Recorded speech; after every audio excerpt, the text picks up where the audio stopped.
Okay, thank you for being here. Thanks for being invited. My story is quite an intricate story, not specifically about ley lines as such, but it is about lines across the landscape. But it's also a kind of mystery story, very much in the vein of Dan Brown, but real. Clues left in a church telling you about the landscape and things, and esoteric, occult intrigues of previous generations and stuff. And it all comes from this one woman, really. She's the woman who spilt the beans or left the clues in books for people to decipher, and I'll talk you through some of that process. I assume most of you here are familiar with some of the major ley lines in the country, like the Michael Line from St Michael's Mount to the Norfolk coast. That comes from Catherine Maltwood. The knowledge of that line comes from Catherine Maltwood. People are familiar with it because of the writings of John Michel and Paul Broadhurst, Hamish Miller and stuff. But the knowledge of the line was spilt beans from this lady's writings. This is Catherine Emma Maltwood. She was a famous sculptress in her day. She had a studio in Kensington. She was an esoteric occultist and Freemason. Woman Freemason, I'll talk about them a little bit later on. And all of her sculptures were way ahead of their time. In 1910, she sculpted Mother Earth, Great Mother sculptures. I think I've got a picture of that. No, I haven't. Next picture, please. She's more famous for discovering the Glastonbury Zodiac. But I'm not here to talk about the Glastonbury Zodiac, really. Part of me, after spending over a decade of researching her, kind of sees the Zodiac as a veneer over other things that she's talking about. It's kind of like, look at this, it's very interesting, but between her paragraphs in her books, she's hinting at other things. But before we come to that, a little bit of background. In 1915, she's got her new studio in London, but London is being harassed by Germany with the first Zeppelin raids, and the major bombing didn't kill that many people, but it certainly terrified people, caused a lot of trauma in London in 1915, and those who could left London and went to country houses, and they figured out ways of evacuating other people and stuff. The next year, in 1916, she was living in a place in Wiltshire called Stavordale Priory. And we know she was there because there's a postcard from her husband to her dated 1916, so we know specifically where she was. And the postcard from her husband was from Roslin Chapel in Scotland. Both he and her have quite deep Masonic connections in their life, and there's interesting connections with the whole French mysteries, if you like, of Rennes-le-Château and things like that as well, all the occult intrigues of England and France at that time and stuff. At Stavordale Priory, she was living with friends of the family called the Sage family, and they were the main shop fitters and carpenters of London at that time.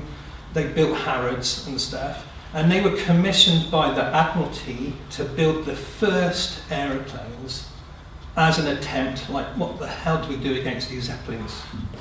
And the first aeroplanes, of course, were made of wood, and so they got shop fitters and carpenters to make these wooden ship planes. Next picture. This is a Sage Type 2. It's wood, and the rest of it is fabric. The logic was the lighter the materials, the better it'd fly and stuff. So those early pilots went up in wood and cloth and stuff. That same year, in 1916, they start investigating usage of camera and photography. So for the very first time, this is our first attempt at aerial photography. The land has not been photographed from above before. Next picture. Now these aeroplanes are terribly shaky. as you're flying along like this. And you've got the old camera with the kind of concertina thing at the front. So he's sitting there in a wooden cloth aeroplane, vibrating away and trying to control his camera to take photographs of the land. That's how England began its aerial reconnaissance project, in 1916. And Catherine Mortwood was there. In 1917, she and her husband moved to Somerset, and in her private letters, not her published books, but in her private letters, she refers to looking at aerial photography during the Great War and stuff. Some big questions there, because A, she's a woman. Women don't even have the right to vote. And she's looking at military intelligence during wartime. She's a strange lady with a foot in some strange places.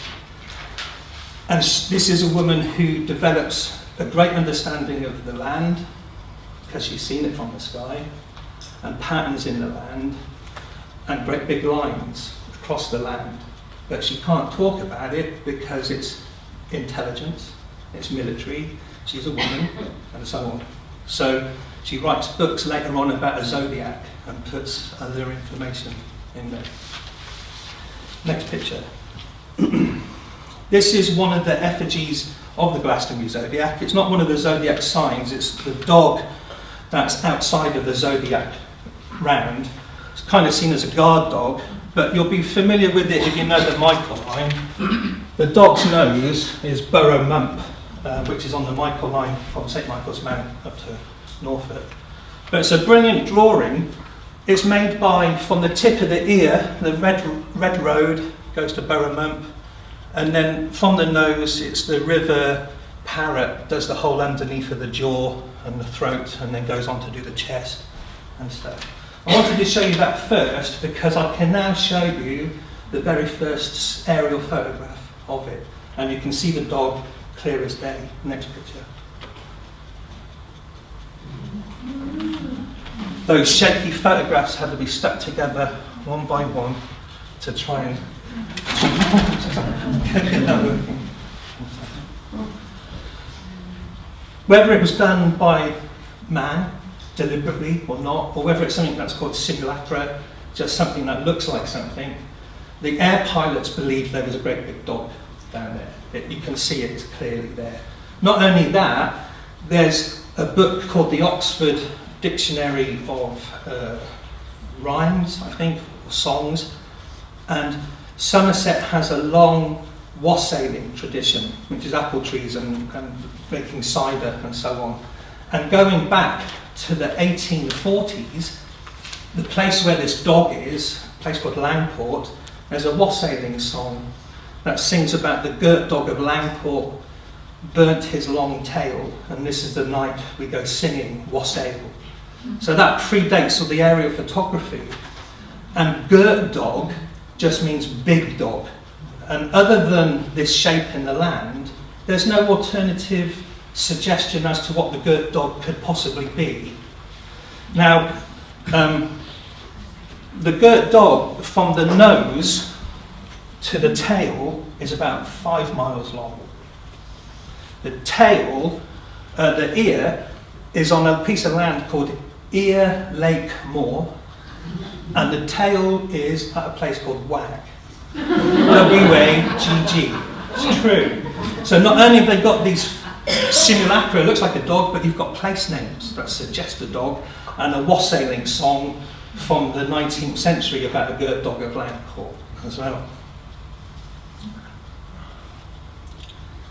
Next picture.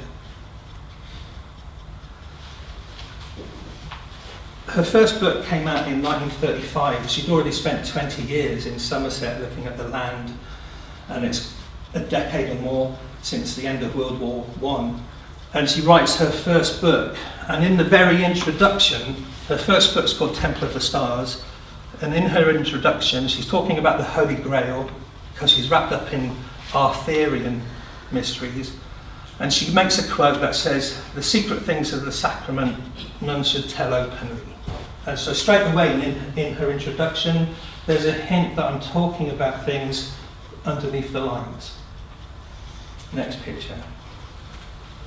This is her front cover, and it will be very interesting a bit later on with some of the discoveries we've made. But even her front cover is a clue. It's very specific geometry.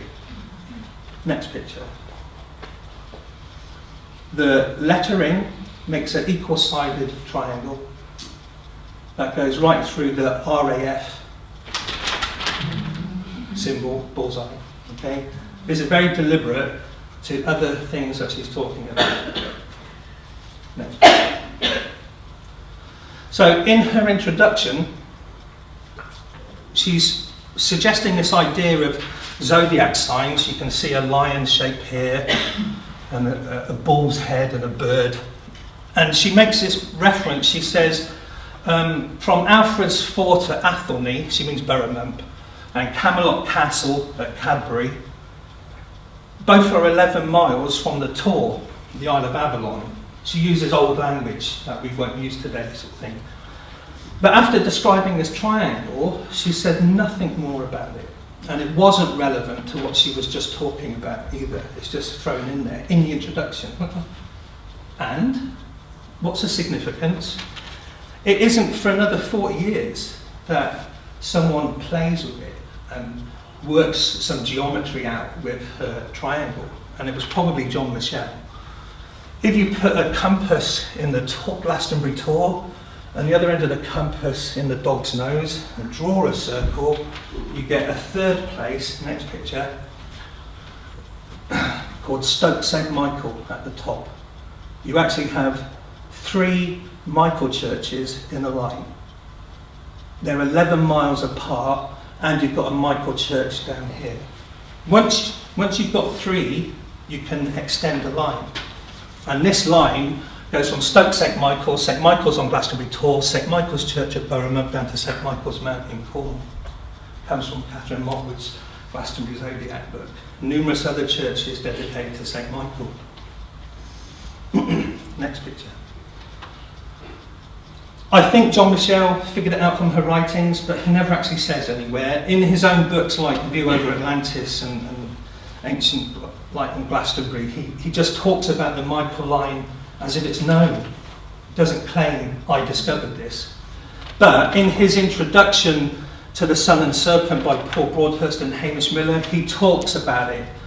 And he says the axis of the mump is directed towards the Tor, where the line is continued by the old pilgrim's path along the ridge of the Tor to St. Michael's Tower. This line drew attention to itself and demanded further investigation. I think that's the closest I'll get to saying it was John Michel who figured it out. But he wouldn't have known about it if it wasn't for Catherine Mottwood's triangle. Next picture.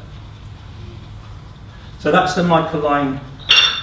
He called it the Michael line because of all the Michael churches, but of course there's much more ancient sites that predate Christianity and the Michael namesake, like Avebury, like the Hurler's Stone Circle at Bodmin Moor, and so on. Next picture. Here's a glimpse into how she writes, and bearing in mind this is 1935.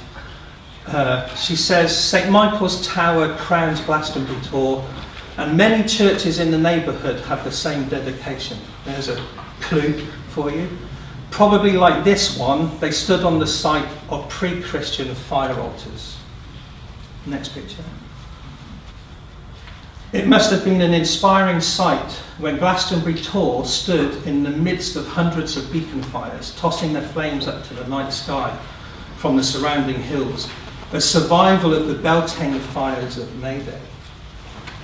I didn't mention it before, but you probably know the Michael line points to sunrise on May Day. You know? How would she? That's the only connection Glastonbury Tor has with May Day. So why is she even suggesting May Day and the Tor if she's not aware of a May Day alignment? Next picture.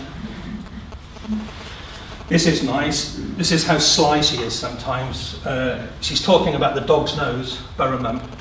She says, on a hot May Day, golden glossy kingcups, marsh marigolds, bloom on this sleeping eye, which looking west straight down the nave of St. Michael's Chapel, Burramump, And then a little bit later on, she says, Collins' History of Somerset remarks concerning this St. Michael's Mount, not the St. Michael Mount, but this St. Michael's Mount. But look what she's doing. There's a capital M and a capital D. This is not any day in May. It's on a hot May day. Okay, pay attention. No? Next picture. He talks about the zodiac in his books, John Michel, and this is the closest I could find to him acknowledging her. He says something quite interesting, though, quite an adoration. He says, Mrs. Maltwood received the message transmitted through time that the peculiar quality of a certain place is perceptible to men of all ages, that nothing is lost. Catherine Maltwood was, like I said, an occultist, and she was wrapped up in mystery school traditions. She worked intimately with a chap called Frederick Blythe Bond, who used unusual methods of psychic research to do archaeology at Glastonbury Abbey. Both Blythe Bond and Catherine Maltwood believed in something called the Great Memory. You might call it the Akashic Record. But the belief was that nothing is lost, that memory is indestructible, that all that has been is. And so an intuitive person just needs to tune in or meditate like we all did earlier. Not to a place, but to any moment in time. Remote viewing, literally, that you can actually tune in to the history of the place, not just the place. That great memory also incorporates past life memories as well, which part of the mystery traditions that she comes from. So, next picture, please. An interesting thing for Druids and Celtic scholars is they call it a Beltane alignment, but it actually does all 4 fire festivals. Facing east, it gives you Beltane sunrise and Lunasa sunrise. And facing west, it gives you Samhain and Imbolc sunset, all in one stroke. An ancient line.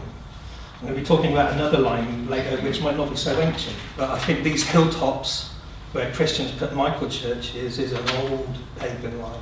So, next picture. And there's more. Catherine Maltwood gave us the triangle.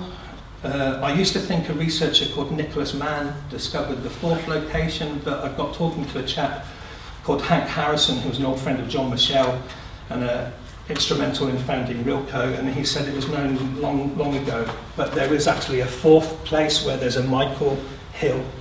And so you have this diamond in Somerset, we call it the parallelogram, but there's a Michael church at each corner. These Michael churches are 12th century, so it's deliberate landscape geometry in the 12th century. And each side of the diamond is roughly 11 miles, it's the same size, it's precise. Not only that, but just slightly off the centre, the actual dead centre is a crossroad, and it's called Ashen Cross, and about half a mile off is St Michael's Church at Somerton, which is the old seat of Somerset as well. So it's Michael, Michael, Michael, and Michael in the middle. And there's landscape phenomena to support this. So the Michael line that we know of from John Michel is the tour to the Dog's Nose and across the country. But there's the potential of a parallel line, or lines. So this line is going to do May Day sunrise as well. Next picture. The corner, the south corner, the church there has this entrance with fire signs carved into the doorway. There's a figure of Sagittarius here. He'll become very important later on, and you can actually see Sagittarius written down the side. This is 12th century. There's a lion here, and we think it's Aries the ram. It's suggested that it's the 3 fire signs, which it is. And there's a phenomena. If you have the wheel of the ecliptic zodiac and you make a triangle of the 3 fire signs, there's 3 bird effigies in the middle, Aquila the eagle, and so on. So you've got 3 birds in the tree as well. So there's a medieval star lore in this church entrance in the south of this diamond, contemporary with the Michael churches being built. Next picture. Right by the church is a famous house called Montague, and I don't know if you can see it, but their front door has the diamond above it. The house was built in the 1500s, and they dragged that there in the late 1600s. They got it from another house in Dorset. Next picture, a close-up of the detail, and another picture is even closer. So they went through a lot of trouble with horse and cart. Next picture, please. Bringing that to Montague in the 1600s. Who was it? Susan Sheridan? She's still here? She was talking about roses, and it's the same symbol anyway, that she was using. Yeah. Elizabethan alchemists, Renaissance magic stuff finds its way into Freemasonry and stuff. Next picture. This is the Tor at Montague. You can see it through the trees. That's another big mound. That's St. Michael's Hill at Montague, and you can see there's a tower like Glastonbury Tor as well. It's hidden. This was Motte and Bailey Castle in the Norman days. It belonged to a guy called Robert, Duke of Mortain. He was a friend of William the Conqueror and stuff.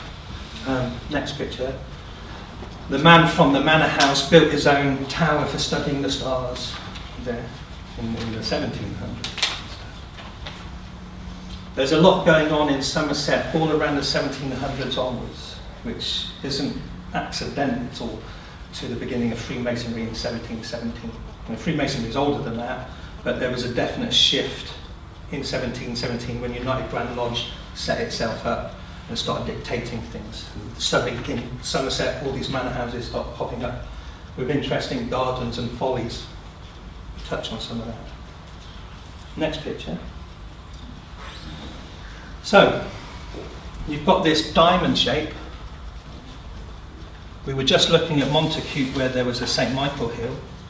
Now, just off South Cadbury, there's Temple Combe, and this head was found at Temple Combe, which was the preceptory of the Knights Templars in Somerset.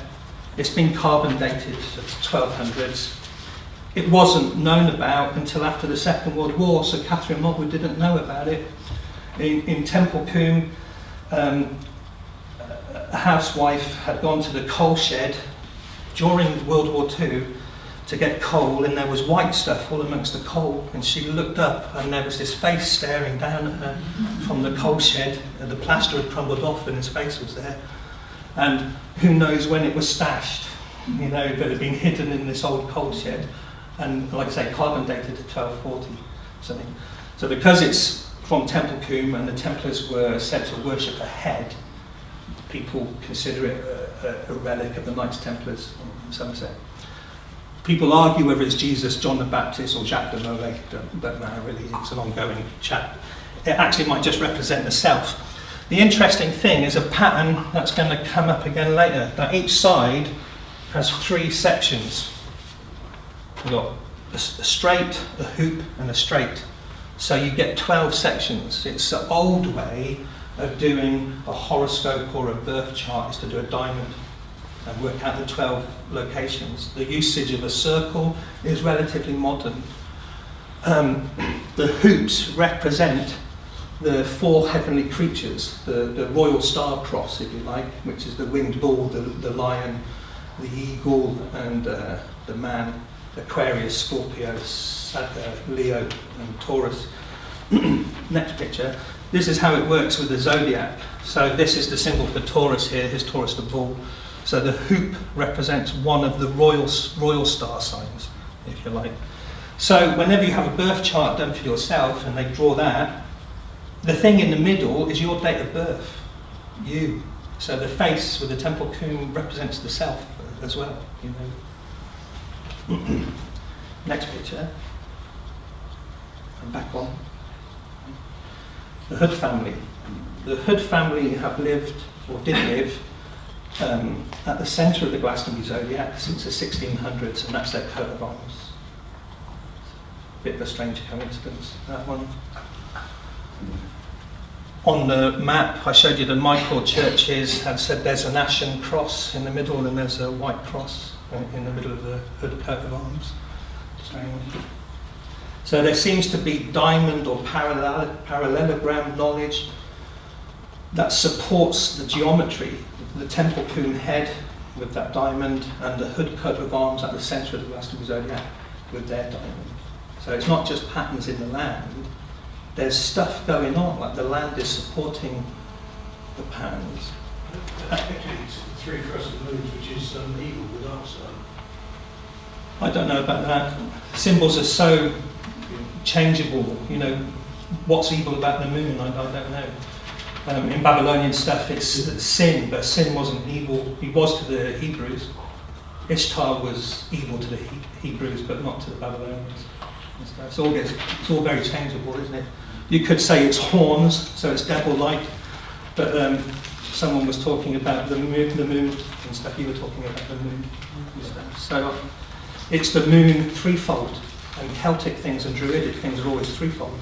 So it's triple moon goddess. Is that evil? I don't know. I'm just saying how symbols are almost down to the perception of the viewer rather than the symbol itself. Next picture.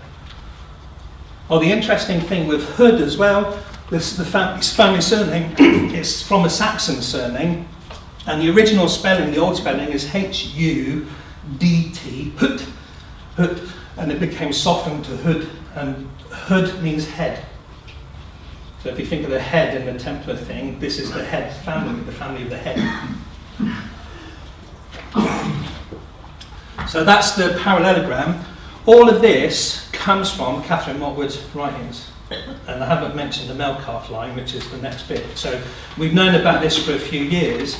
The Melkarth line is something brand new. But before we go away from this, there was a little twist. We put a book together, which I've got down here.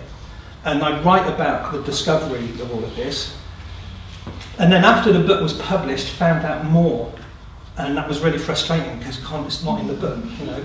Found out that in 1724, a grandfather of antiquarianism, William Stukely, had described a triangle in Somerset. But it's not Catherine Motwood's triangle, it's really interesting. He says there's these three special hills, all connected, all dedicated to Michael. But his triangle is Montague, Cadbury Castle, and the Tor. So the next picture shows you Stukely's triangle.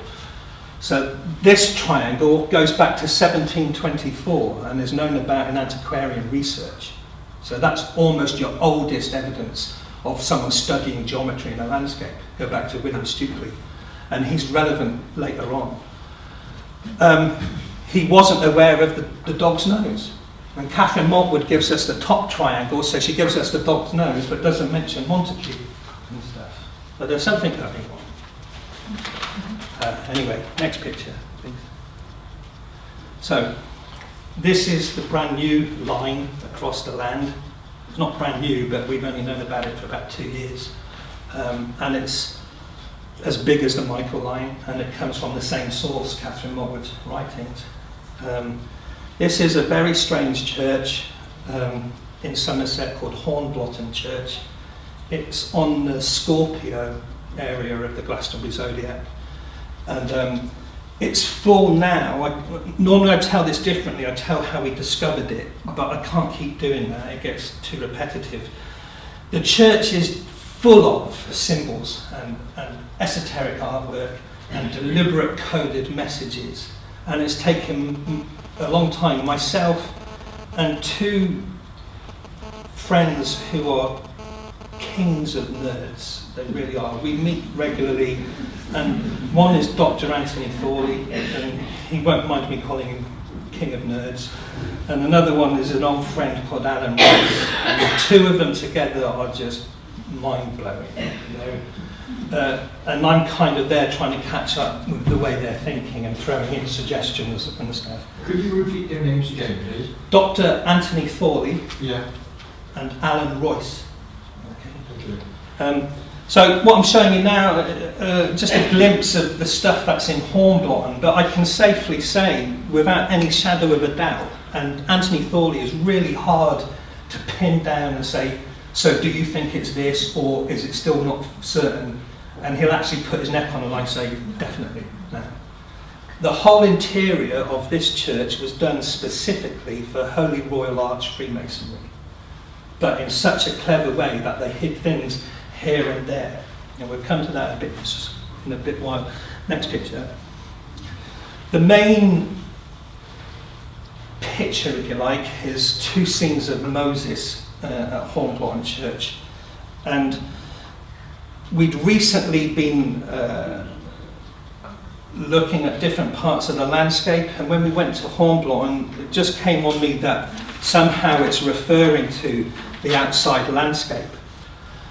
Moses here is striking a rock, and there's a spring of water coming out, and there's another scene of Moses with his horns pointing at this serpent on the cow cross. And this is Moses as well. You can see his horns. So it's two scenes of Moses. It's not Moses and Aaron and stuff. So next picture, please. At the high altar, there's these blue tiles, a big red crucifix, and then some more blue tiles. Now, on the surface, it's just Matthew, Mark, Luke, and John, but there's Masonic intrigues. In Freemasonry, the left side is your heart, and your left arm tingles if you're going to get a stroke. And so the left foot forwards and your left hand forwards means you're coming from the heart, you're truthful. And if you're doing that, you're not truthful, you're not coming from the heart. So his left hand is making a square, and his left foot's on a golden block, a perfect ashlar with the black and white floor and so on. There's an argument going on. He's saying Jesus Christ, the Son of David, and he's saying Son of God. This is the whole argument about Immaculate Conception or not. The only way Jesus is Son of David is through Joseph, not Mary. So it's a bloodline of the Davidic king line, or it's an Immaculate Conception. So they've got that argument going on. And you've got a feather of truth all coming forwards, but it's ambiguous. Next picture, so the other thing, Matthew, Mark, and then Luke and John are the four heavenly creatures: the bull, the lion, the eagle, and the man. So what you've actually got here as well is the Royal Star Cross. Matthew, Mark, Luke, and John, the four stars of the Royal Star Cross. Next picture. Now, on the opposite side of the red cross, you've got his left foot on a gold block coming from the heart, and he's doing the compass. So you've got compass and square. The ones giving you the compass and square are the ones with their foot on the left block. It's very subtle stuff, but it's deliberate. John's looking away completely and hiding his left foot. So the Gospel of John isn't approved of by the people who decorated this church. So, next picture. Now, the floor. This is Anthony Thorley being King of Nerds. There's obviously a Tree of Life kind of stylized thing. And I'll show you a design in a minute. But the center point is really important, this hole, if you like. It's not a hole, but it does represent a portal or an entrance into some other world. This is the mosaic floor that you walk along to get to Matthew, Mark, Luke, and John and stuff. Now, remember this floor, next picture. This is the layout for Holy Royal Arch Freemasonry. Okay? You have to have a mosaic ornate floor with a circle in the middle. You have to have that. And you have to have the bull, the man, the lion, and the eagle. Matthew, Mark, Luke, and John. That has to be there at the head of the altar.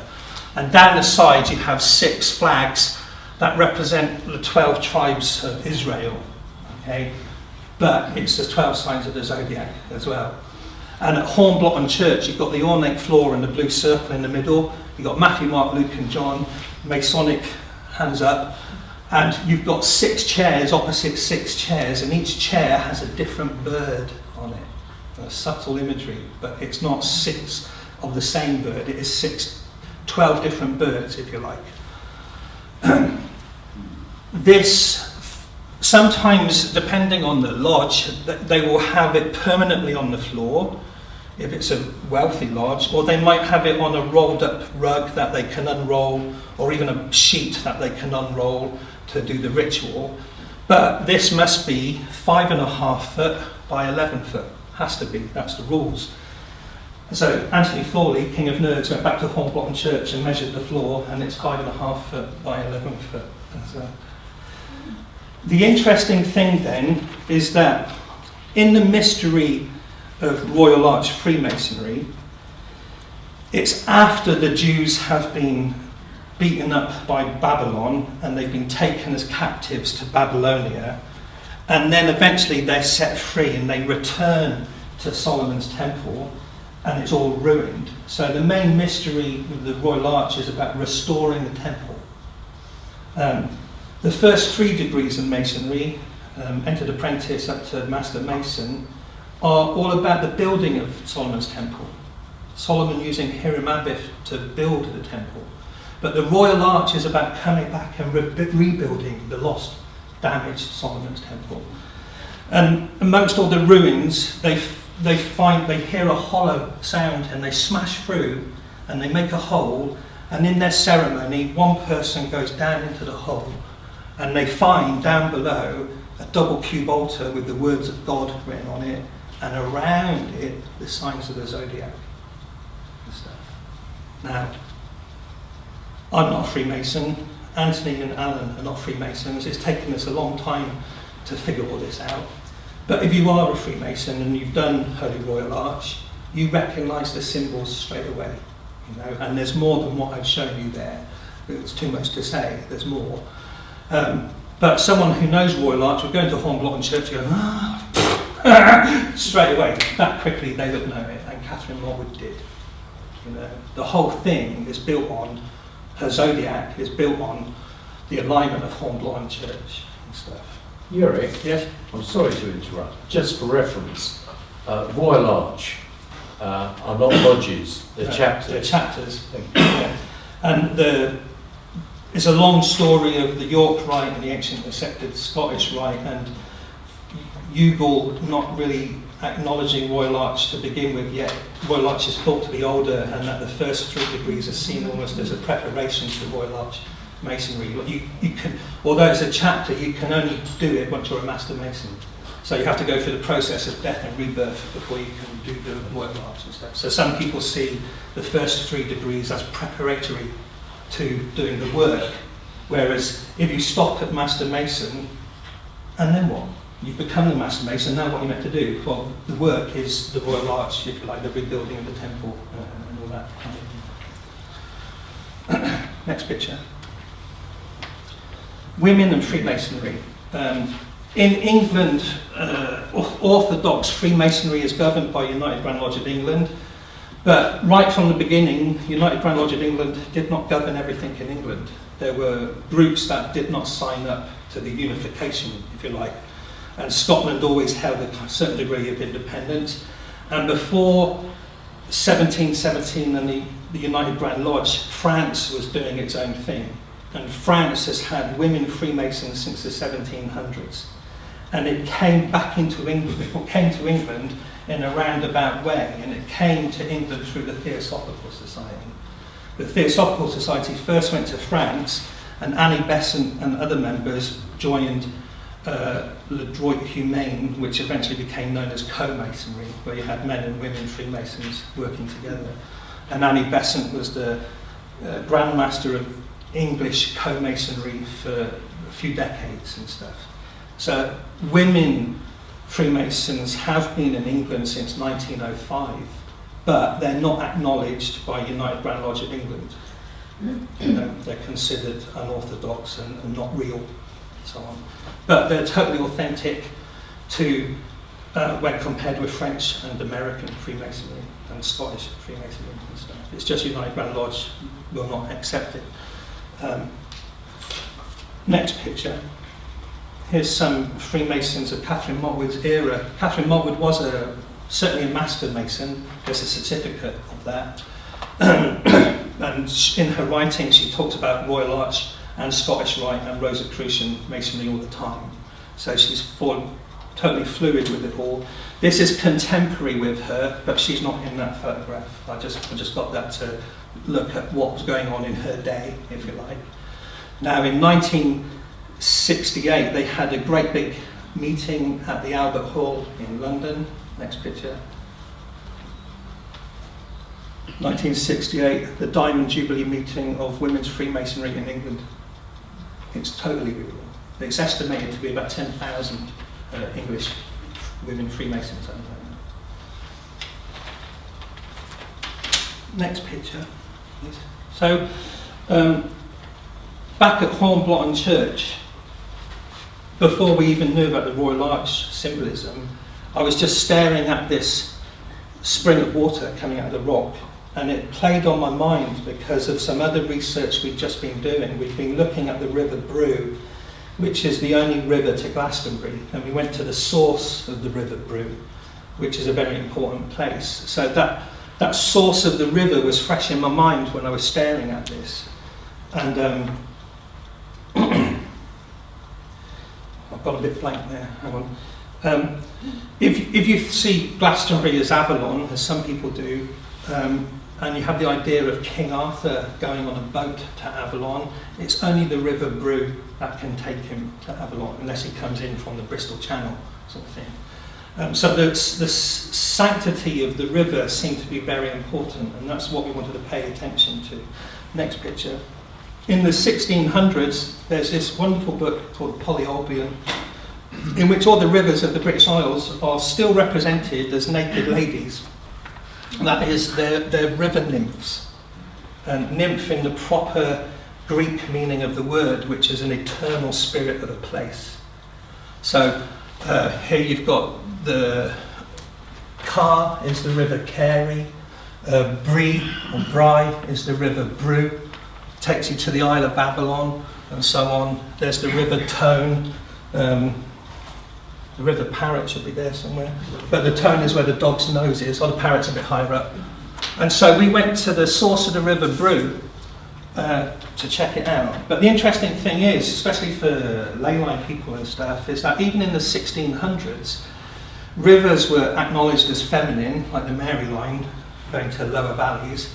And here and there's not any on this close-up, but you get lots of red costumes, male figures on hilltops. So like the hilltops are red and masculine, and the rivers are naked nymphs or spirits of place and stuff. Next picture. So this is the source of the Brew, and it's in a beautiful wooded area on the border between Somerset and Wiltshire, and this is where the river to Glastonbury begins. We went there and did a whole giving it worship ceremony type thing. So that was all very fresh in my mind. It was only about a week or two later that I was in Hornblotton Church looking at Moses striking the rock. Next picture. The source of the Brew is here in this forest, and that tower dominates the forest, and driving there is kind of right in your face, and then driving away it's in the rear view mirror. It's like boom, boom, boom, boom, boom. Fucking tower. It just stays in your head. Next picture. This is the area where the source of the Brew is. The source of the Brew is up where it says Brewham Lodge. So the blue line where it says 176, that's where the actual source is. But the whole ridge has springs that go into the Brew. So this whole ridge is the source of the Brew, if you like. And look at this. When I was staring at Hornblotton Church, I had this idea in my head that Moses uses Aaron's staff. Like God says to Moses, take Aaron's staff and do whatever. And he got Aaron's Hill, and one of the sources of the River Brew, and right next to it is this big tower called Alfred's Tower. So, can Hornblotton Church really be talking about the source of the River Brew? And that tower being dominant in my head. Next picture. I was talking about it to Alan. This is the other nerd, Alan. A brilliant genius, really. Just spends his life cleaning shops and restaurants in Glastonbury and keeping to himself. But if you can pin him down, he's got a lot to say.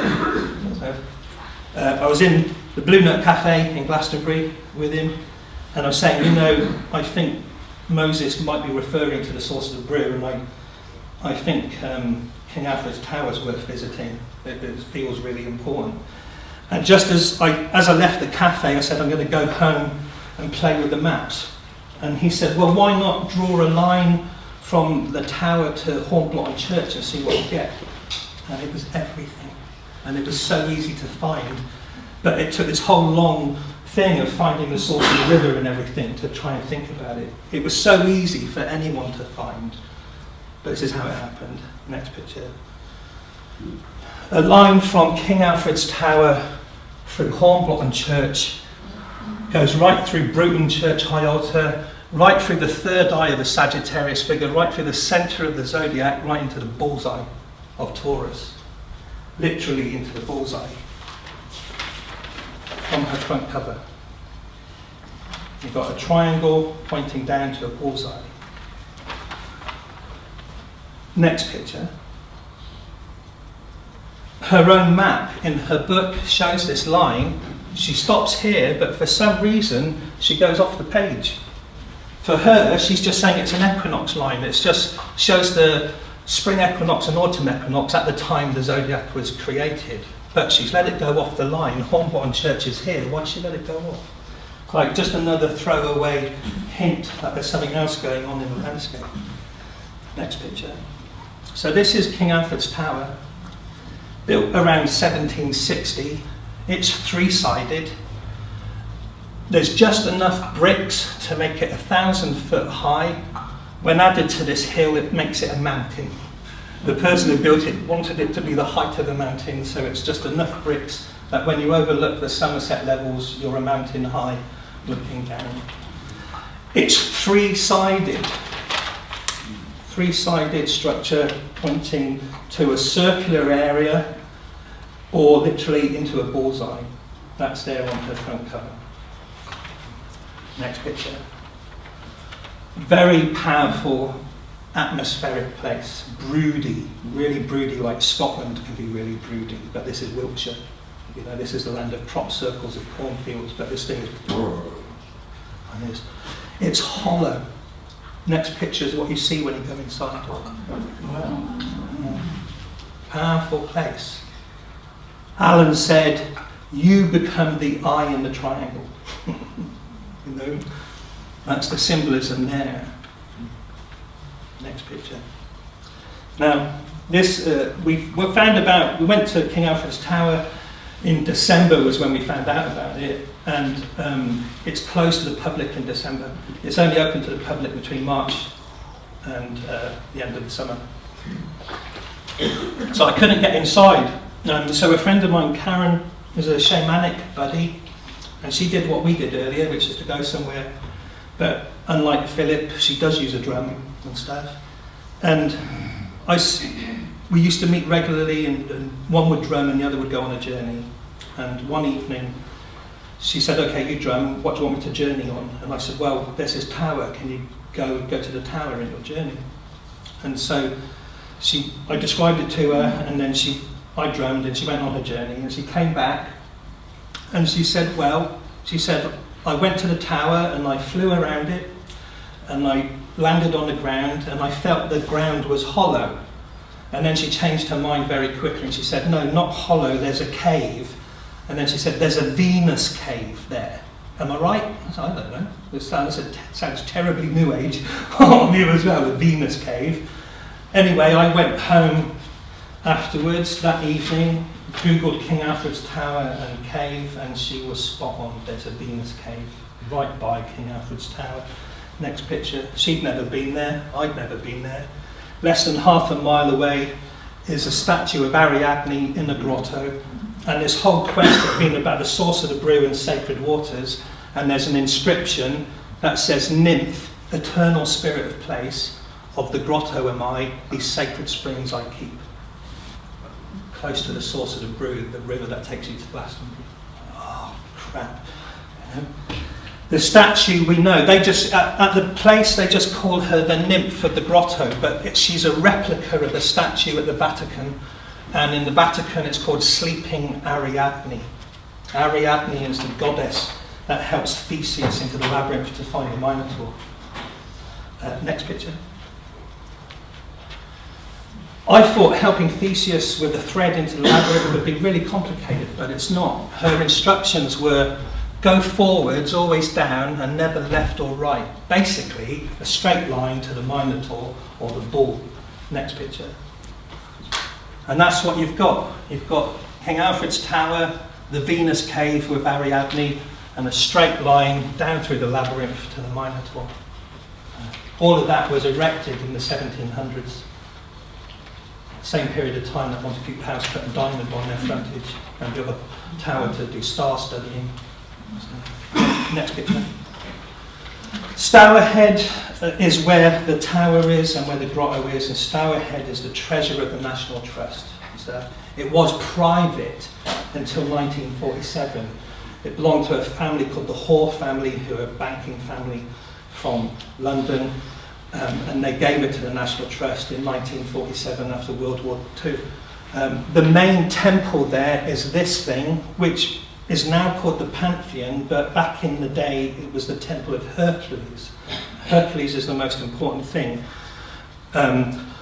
Outside you've got a statue of Bacchus and a statue of Venus, and inside more statues were added, but the main statue is Hercules, and then there's 6 others. There's Isis and Diana and more, and because there's now many statues they call it the Pantheon, but when it was created it was the Temple of Hercules, and that's important. Next picture. The whole mystery at Stourhead is about Hercules and the choice of Hercules, which is mystery school teachings, too much to go into. This painting by Nicholas Poussin, the same guy that did the Shepherds in Arcadia, Net in Arcadia Ego, is at Stourhead as well. And Catherine Morwood was at Staverdale Priory at Stourhead in 1916 when they were commissioned to do aeroplanes before she even went to Somerset. So she's fully aware of this tower and this amazing garden, but never mentions it. Next picture. This is the land at Stourhead. You've got a big lake. The River Stour was dammed to create a lake, and around it you've got different temples. Now, this is the tourist map. When you go there, you can go to the Temple of Apollo, the Temple of Hercules. There's the Venus Cave Grotto, and then just off the map is King Alfred's Tower, and here you've got the Temple of Flora. The very first temple that you come to has a jetty, so you take a boat from there to the Temple of Hercules. In a time of history when there was no electricity and you just got flaming torches in the evening, you're taking a boat across the lake. And from the Temple of Hercules, you have the choice of Hercules. You can go up to the Temple of Apollo and the sunlight, or you can go down into the grotto and the mysteries. That's the choice of Hercules, and it's there in a whole deliberate landscape, ritual garden. Above the entrance to the Temple of the Flora, it says, and this has been there since the 1700s, in Latin, it says, "Begone you who are uninitiated." Next picture.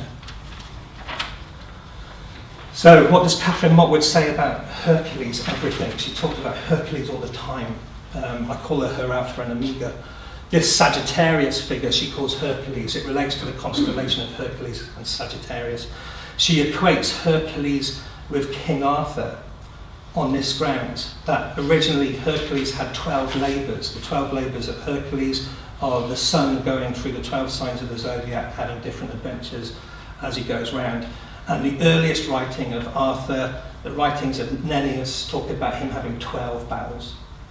And so in that way she sees Arthur as a sun god having 12 trials, just like Hercules has 12 trials. That the Sun King, and this is the round table of Arthur, if you like, in her mystery school tradition. I'm not saying that's what I believe, but that's her writings.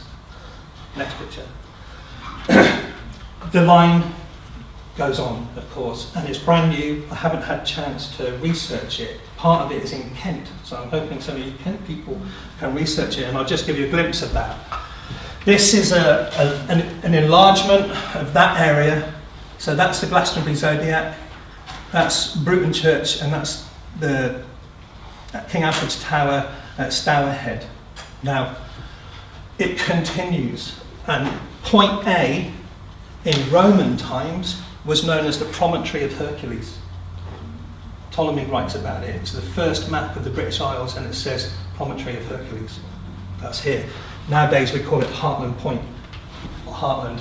And the end of the line goes to Canterbury Cathedral, where there are signs of the zodiac at the high altar. The whole line is about divine kingship, and it's always the Archbishop of Canterbury that's responsible for the coronation of the monarch. And Catherine talks about that. She talks about how the coronation ceremony should be done in such and such a way, and she says it hasn't been done properly since James III. So she's coming from a Jacobite, Freemasonic, Scottish Rite thing. Next picture. Heartland Point then, to the Romans, was the promontory of Hercules, and in her books, Catherine says, next picture, the western promontory of the Seven Mouth is Hercules Point, the Heracles Akron of Ptolemy, or modern Heartland Point. Heart, Arth, so the local antiquarians connect it with Arthur and Tintagel and everything, indicating the former presence of Hercules. Worshipping Phoenician navigationist Collins came here. So she's putting the line right back to the Phoenician traders. Next picture. Strangely, this is the west coast of Devon, and in Heartland Church there's a stained glass window of King Alfred, and this comes from the King Alfred Tower line.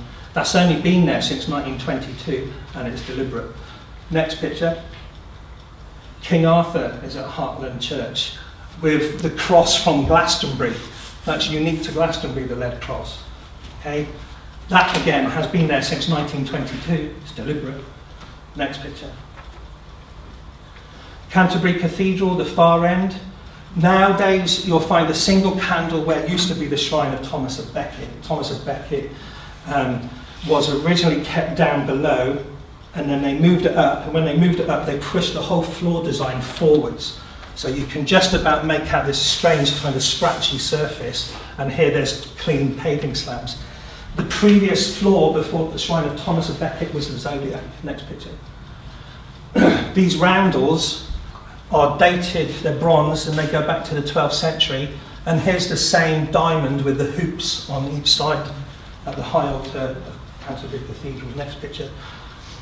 This is a bird's eye view of what's there now. You've got the diamond, the four royal stars of Matthew, Mark, Luke and John, and you've got circles representing signs of the zodiac and seasonal activities throughout the year. All of that shoved forwards to make place for Thomas of Becket. Next picture. That's a close-up of the one for Aquarius. They're beautiful, and they're 12th century. They were the artwork of the high altar before it became a Thomas of Becket shrine. That's what it was. Next picture. Now, just very quickly, how long have we got left? Okay. Yeah, about 4 minutes. King Alfred's Tower goes through the centre of the zodiac, and that's the Melkarth line. Melkarth is just the Phoenician name for their Hercules, so we've just given it the Phoenician name because of Heartland Point. It's also a play on words because Melkarth can mean Lord Arth, like Lord Arthur, King Arthur. But the triangle of King Alfred's Tower doesn't actually point to the centre, it actually points down this way and it goes to Tintagel. And when you're there at the source of the Brew in the Tower, there's a Roman temple called Lamiot Beacon, and that straight line takes you through Glastonbury Tor to Chiltern Priory, where Catherine Mortwood lived, to the Valley of the Rocks and Porlock and stuff. So I call that the Avalon line because Glastonbury is where Arthur went when he died in antiquarian lore. So what you've actually got is Arthur's birth, life with the Round Table, and Arthur's death. Now, in 1922, 3 women, Catherine Mortwood is doing all of this, Veronica Wall, whose father did stained glass windows at Canterbury, did all the stained glass windows at King Arthur's Halls as Chivalry in Tintagel. It's happening at the same time. And at Heartland, a lady called Caroline Townsend did the King Alfred window and the King Arthur window that I just showed you. All 3 women are from the Slade School of Art. They all knew each other. They're all being employed by antiquarians at the same time.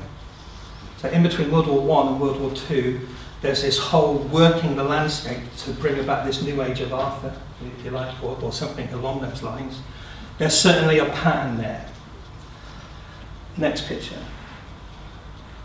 and it's in Kent as well. This isn't on the line, it's just slightly off. This is the heraldry for the Druid order of Phanet, and it was a beacon place, so they have a beacon there. It has Masonic origins, of course, so the hands are there. But their main symbolism is the zodiac and Scorpio and Taurus. That alignment with the red triangle is everything you find on the mitral line. So, next picture. This is a close-up. So the Druids of Phanet, just off the Melkarth line slightly, but part of the Kent mysteries, are echoing the Melkarth line that goes through Canterbury Cathedral in some way.